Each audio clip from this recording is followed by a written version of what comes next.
Hello guys, my name is Amit Sani and I welcome you in this daily PIB analysis video. In the evening these videos come, in the morning the Hindu editorial videos they come. So it's 4th of March and the lesson is in English and Hindi lesson is also available. So PDF you will get on the Telegram channel and on my Facebook group of Amit Sani group for IAS preparation, and I upload these PDFs daily, and these are the numbers there you can call and you can ask for these StudyIQ pen drive courses. Extremely important, very crucial time, and exams are nearing very fast, so these courses are going to be very crucial. MCQs that I gave to you yesterday. The Union Cabinet on February 28 approved the Memorandum of Understanding between India and which country? It is the United States, and it was regarding the Tipline reports on missing and exploited children. This issue of trafficking of kids, it has become a very sensitive issue in this world, and it is rising country by country, and year by year the numbers are rising. So this is going to be a very important MOU. Next is interim budgets data. 22nd aims, as I told you, in Rewari, Haryana it was announced, and it is first in Haryana, and 22nd aims in overall India. So C is the correct answer here. Next, Pradhan Mantri Jeevan Yojana, Jaiv Indhan Yojana, means it was regarding the bioethanol projects, integrated bioethanol projects, as where we discussed that the second generation bioethanol, it is going to be produced, and it is going to be produced out of the crop residue and from the cellulosic matter that we had discussed yesterday. So D is the correct answer here. Next, the ease reforms index, it is regarding revamping the public sector banks and their performance, and they are going to assess them according to this index, because a lot has been done for the banks for the 3-4 years, last 3-4 years, and the condition is actually not good for the banks. The NPE crisis is there. So this particular index is regarding the public sector banks. Next, the National Mineral Policy 2019.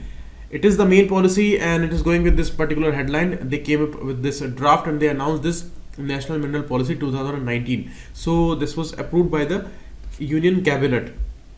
Next, the data is from the Ministry of Home Affairs. You can see in the map here, we can see the border of international border between India and Bangladesh, and it is the longest border for India, 4033 kilometer border, and it's a very important one. But the problem is it's a deltaic area and many rivers, and there are streamlets and these char lands and all innumerable streamlets are there. So it is not possible to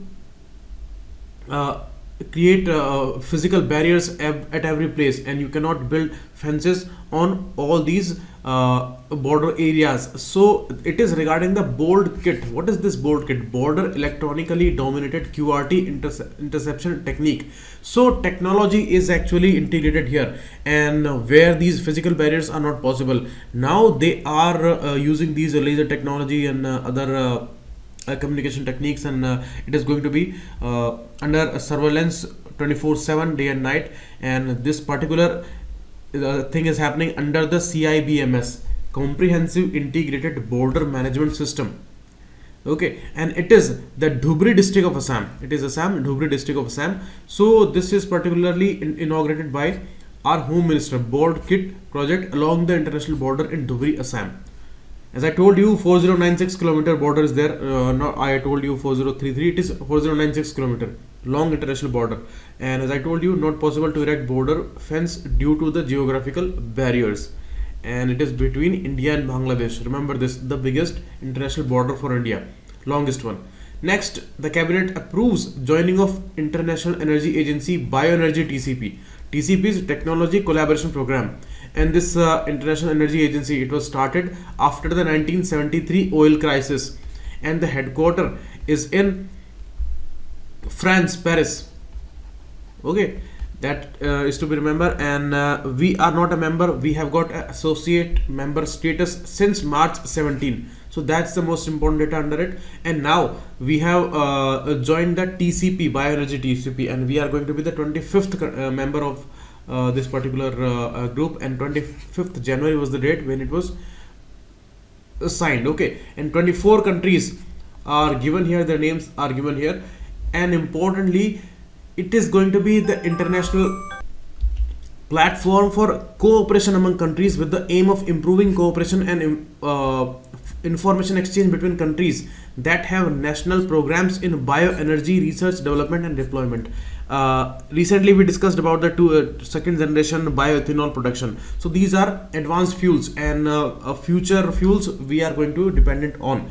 So commercially they should be available, and international collaboration should also be there regarding their research, information, all kinds of things, and their market introduction is also a very important area. So all these things are discussed under this IEA Bioenergy ICP TCP Technology Collaboration Program. And remember this, the IEA is headquartered in Paris, France, and we have association status in this particular group.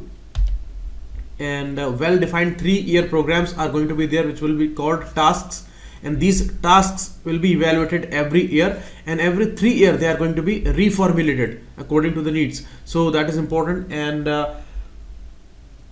main public sector oil marketing companies, which are the main stakeholders here, these are going to be the contributor in the task participated by Ministry of Petroleum and Natural Gas, as Ministry of Petroleum and Natural Gas is actually participating in it, and it is joining this particular TCP on behalf of Government of India.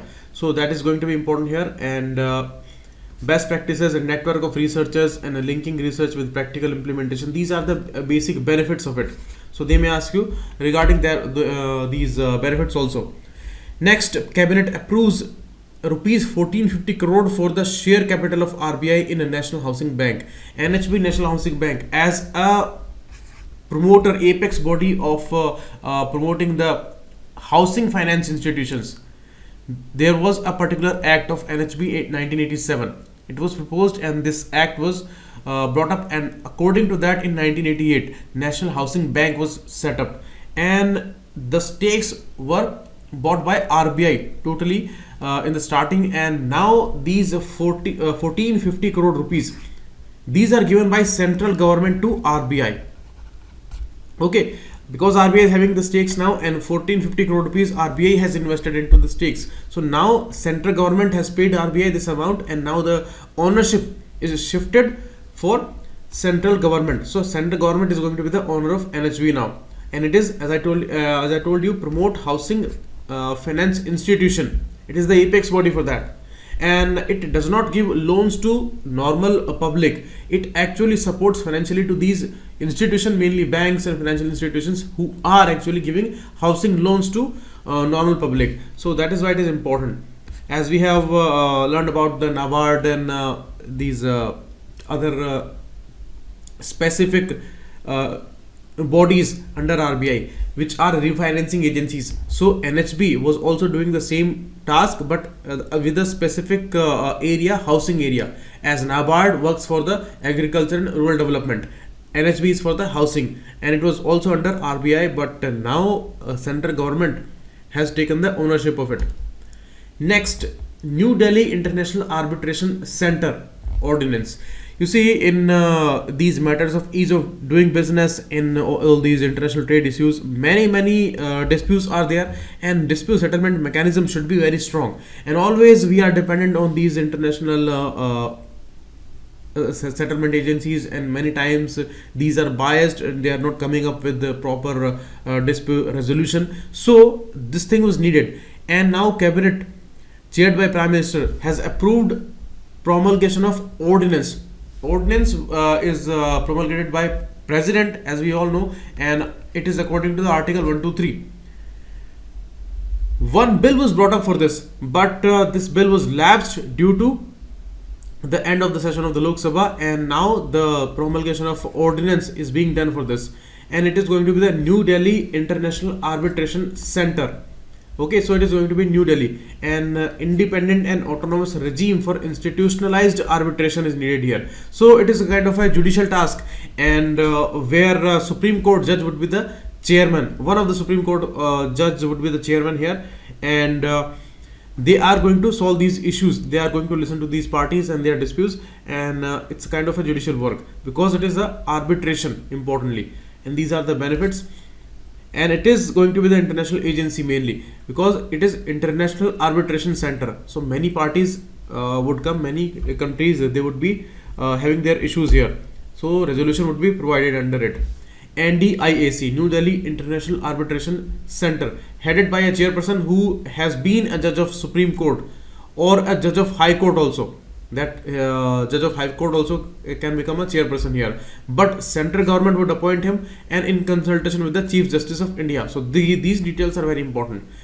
2 full-time or part-time members and many ex-officio members. Chief Executive Officer is also going to be there, and a representative of a recognized body of commerce and industry is also going to be a part-time member.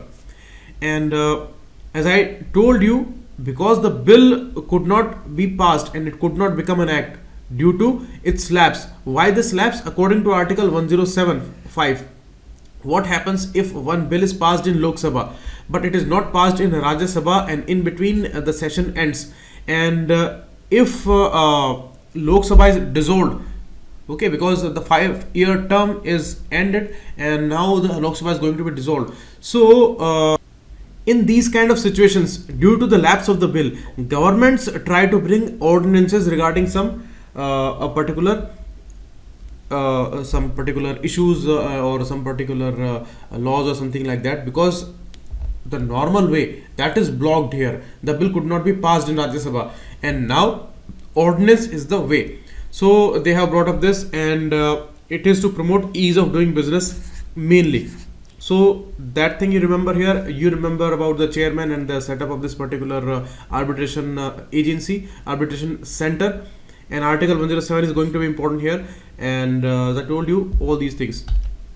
Next, Cabinet Committee on Economic Affairs. It has approved soft loans to sugar mills, and it has become a very controversial issue because they are going to bear the interest subvention cost of 7 to 10% for these sugar industry mills, and directly they are not going to pay these Ganna Kisans. So it is the government's decision that they are going to support financially to these sugar mills. And this payment of Ganna Kisans, this is actually the biggest issue politically during election time specifically in the area of UP, which is the major producer of sugar cane. So that's why they are protesting heavily about it, and they are saying that during election time this kind of decision is taken, and both are going to be mutually benefited out of it, and these farmers, they are devastated here. Okay, so according to government, to ensure that the farmers are paid their dues expeditiously, okay, and on time, they are paid whatever they claim there.